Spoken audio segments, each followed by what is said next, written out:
آپ نے نام سنا ہوگا محمود غزنوی اور ایاز کا، ان کا باہم محبت کا رشتہ بہت گہرا تھا۔ ایاز ٹوٹ کے چاہتا تھا بادشاہ کو، اب دیگر مصاحبین حسد کرتے تھے، بغض رکھتے تھے، وہ کہتے تھے یہ کوئی کیا اس میں کرشمہ اور کمال ہے کہ بادشاہ اس کو اتنا ہی چاہتا ہے۔ تو بادشاہ جب ان وزراء کا، مشیروں کا حسد حد سے بڑا ہوا دیکھا تو ایک دن سب کو اپنے دربار میں حاضر کیا۔ دربار میں ایک تالاب تھا، تو اس میں مٹھی بھر کے موتیوں کی پھینک دی، اور ایک ایک وزیر کو کہا کہ یہ موتی نکال کے لاؤ، اور یہ خیال کرنا کہ تمہارا لباس بھی، تمہارا بدن بھی نہیں بھیگنا چاہیے۔ تو سب نے کہا کہ یہ عجیب بات ہے کہ حوض کی تہہ سے موتی نکال کے لائیں اور لباس بھی نہ بھیگے اور بدن بھی نہ بھیگے، یہ تو لازمی ہوگا۔ پھر دوسرے وزیر کو کہتا کہ یہ موتی نکال کے لاؤ، تمہارا لباس بھی نہیں بھیگنا چاہیے، تمہارا بدن بھی نہیں بھیگنا چاہیے۔ تو وہ آگے سے حجت کرتا یہ کیسے ہو سکتا ہے کہ بدن بھی اور لباس بھی نہ بھیگے اور موتی بھی نکال لاؤں؟ تیسرے کو، چوتھے کو، پانچویں کو، ہر ایک آگے سے حجت کرے یہ کیسے ہو سکتا ہے؟ پھر ایاز آ گیا، تو بادشاہ نے ایاز کو کہا کہ یہ موتی نکال کے لانے ہیں اور تمہارا لباس بھی اور تمہارا بدن بھی نہیں بھیگنا چاہیے۔ ایاز نے فوراً چھلانگ لگائی اور موتی نکالے۔ جب باہر نکلا تو بدن اور لباس پانی سے نچڑ رہا تھا، تو ایسے موتی بادشاہ کو پیش کیے اور بدن کپ کپا رہا تھا۔ تو بادشاہ بڑے غصے سے کہا کہ ایاز تمہارا بدن بھیگ گیا، تمہارے کپڑے بھی بھیگ گئے، میں نے کہا تھا لباس بھی نہیں بھیگنا چاہیے، کپڑے بھی نہیں بھیگنے چاہیے۔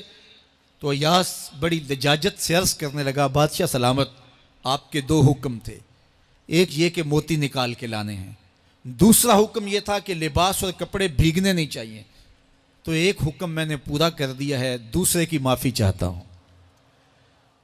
تو صاحب، اللہ نے حضرت انسان کے سینے میں جذبات کا ایک جہاں آباد کیا ہے، شیطان کو بھی انسان کے پیچھے لگا دیا اس کی آزمائش کے لیے، اس کے امتحان کے لیے، نفس بھی اس کے اندر موجود ہے، اور دوسری جانب اس کو گناہوں سے منع بھی کیا اور نیکی کی تلقین بھی کی۔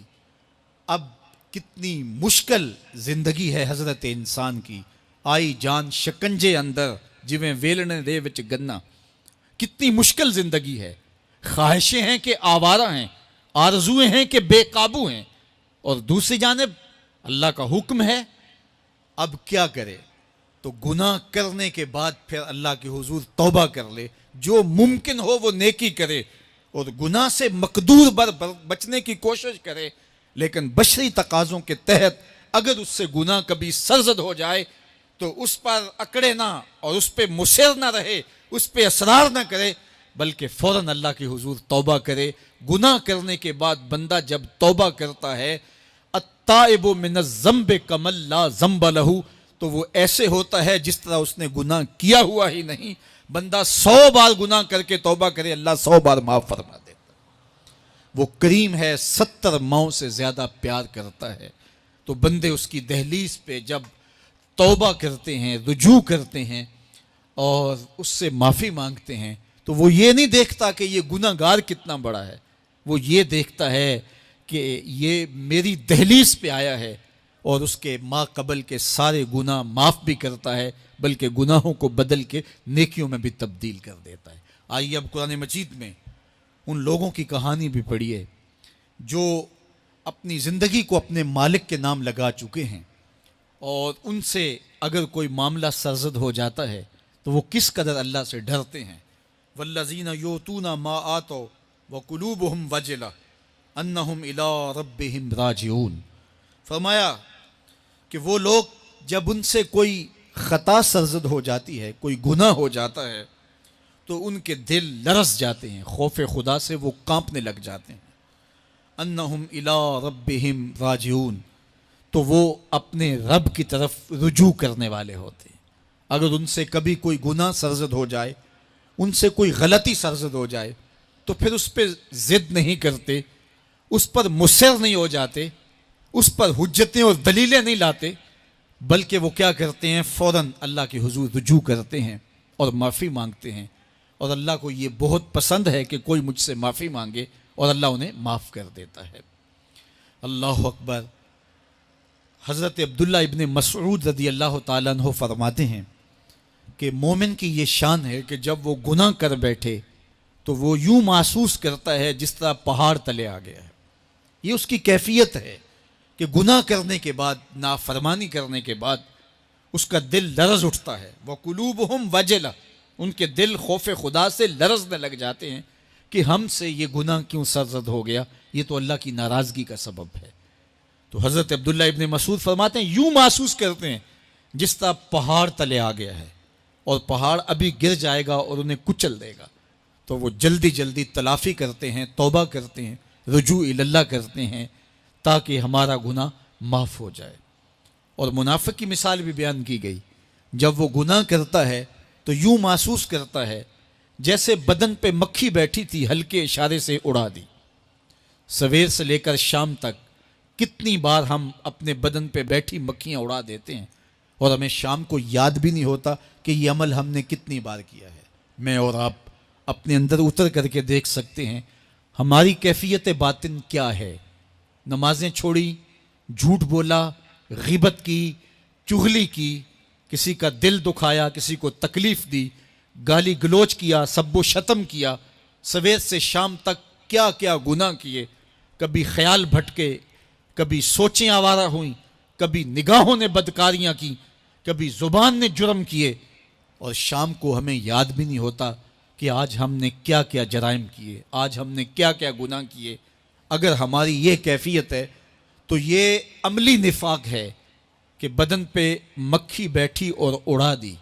اور اگر ہماری کیفیت یہ ہے کہ گناہ کے بعد یہ محسوس ہوتا ہے کہ ہم پہاڑ تلے آ گئے اور اللہ کی ناراضگی ہم نے مول لے لیے اور جلدی جلدی توبہ کر کے رجوع کرنے کی جانب بڑھتے ہیں، تو پھر مبارک ہو. نہیں تو مجھے اور آپ کو اپنا محاسبہ کرنا چاہیے. ہمارے دلوں پر زنگ چڑھ گئے ہیں اور ہماری کیفیت یہ ہو گئی ہے کہ گناہ کرنے کے بعد بھی ہم ڈٹے رہتے ہیں. جبکہ زندگی اصحاب رسول کی دیکھیے ان سے بھی کبھی کوئی خطا سرزد ہو جاتی تو وہ فوراً اس گناہ کی تلافی کے لیے حضور کی بارگاہ میں حاضر ہو جاتے. حضرت ابو لبابہ رضی اللہ تعالیٰ عنہ نے اپنے آپ کو مسجد نبوی کے ستون کے ساتھ بندھوا دیا اور کہا کہ جب تک میری معافی نہیں ہوگی تب تک اپنے آپ کو کھلواؤں گا نہیں. اور پھر جب ان کی بخشش کا اعلان ہوا تو پھر حضور کے ہاتھوں سے اپنے آپ کو انہوں نے کھلوایا.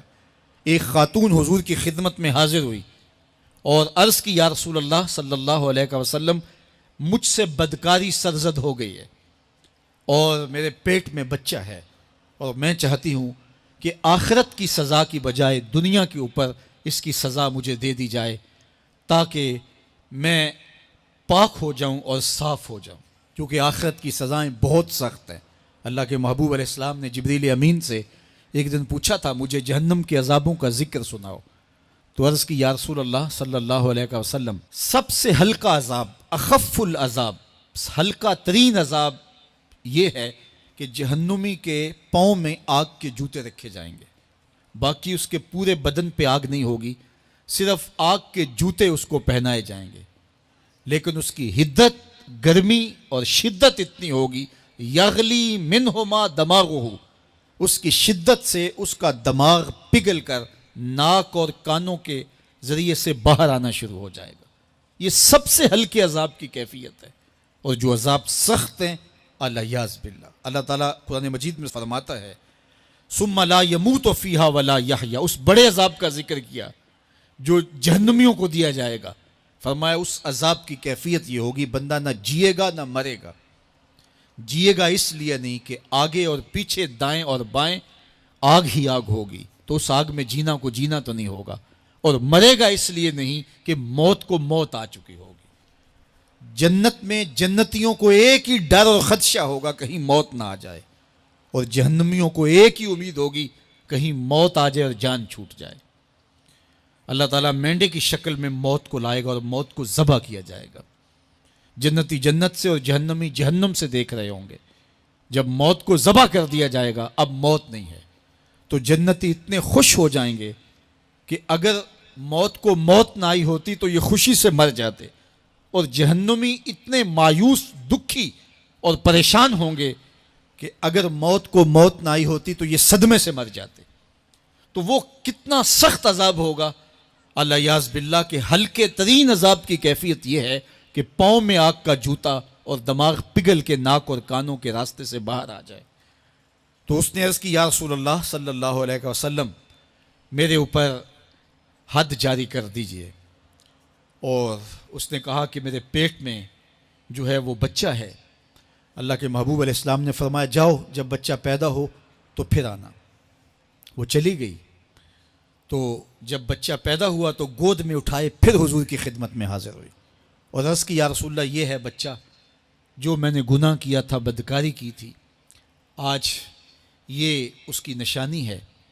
تو اللہ کے محبوب علیہ السلام نے فرمایا کہ اسے لے جاؤ اور اسے دودھ پلاؤ، اور جب یہ کچھ کھانے پینے لگ جائے گا تو پھر آنا۔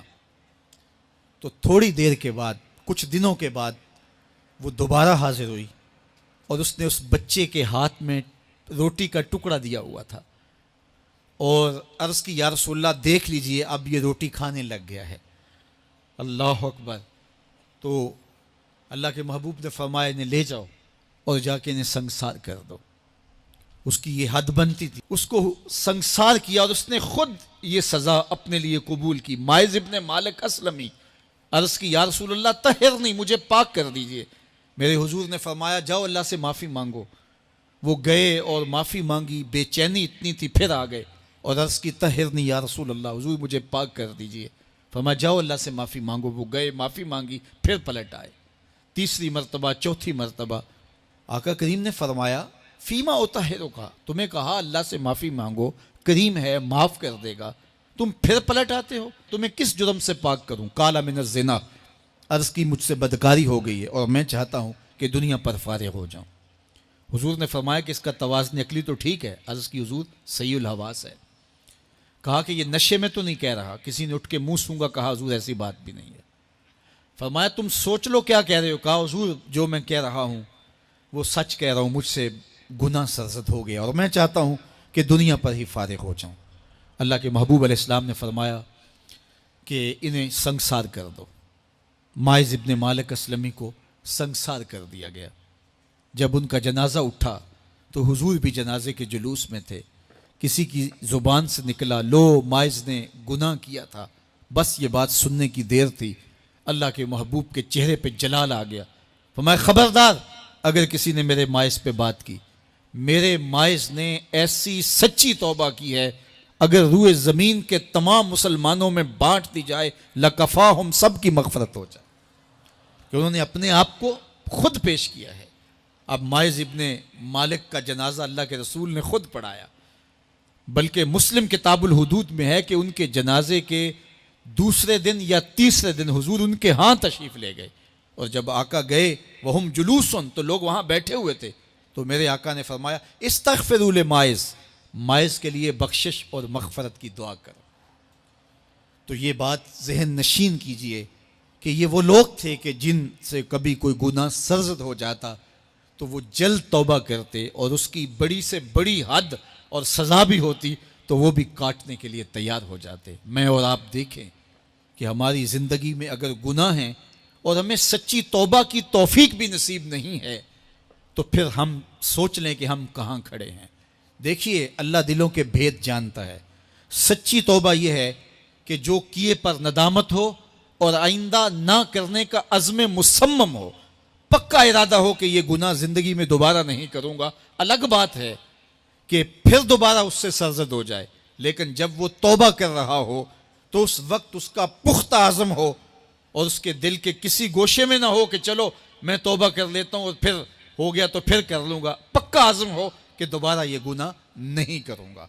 اور اگر زبان سے توبہ توبہ کر رہا ہو اور دل میں ہو کہ ٹھیک ہے یہ تو صبح بھی مجھ سے عمل بد سرزد ہونا ہے، تو اللہ تعالیٰ سے یہ مذاق کرنے والی بات ہے، اور اللہ تعالیٰ سے جو مذاق کرتا ہے وہ کہاں کھڑا ہے وہ خود سوچ لے۔ وہ کیا کسی نے کہا تھا کہ توبہ کی پھر توبہ کی، پھر توبہ کر کے توڑ دی، میری اس توبہ پہ توبہ توبہ توبہ کر اٹھی۔ تو ایسی توبہ نہیں ہے کہ جو رسماً کسی مجلس میں چلے گئے، کسی اجتماع میں چلے گئے تو سب لوگوں نے توبہ توبہ کی تو وہ بھی توبہ توبہ کرتا رہا، لیکن اس کا عزم مصمم پختہ ارادہ نہیں تھا گناہوں کو چھوڑنے کا، تو یہ توبہ نہیں، یہ مذاق ہے۔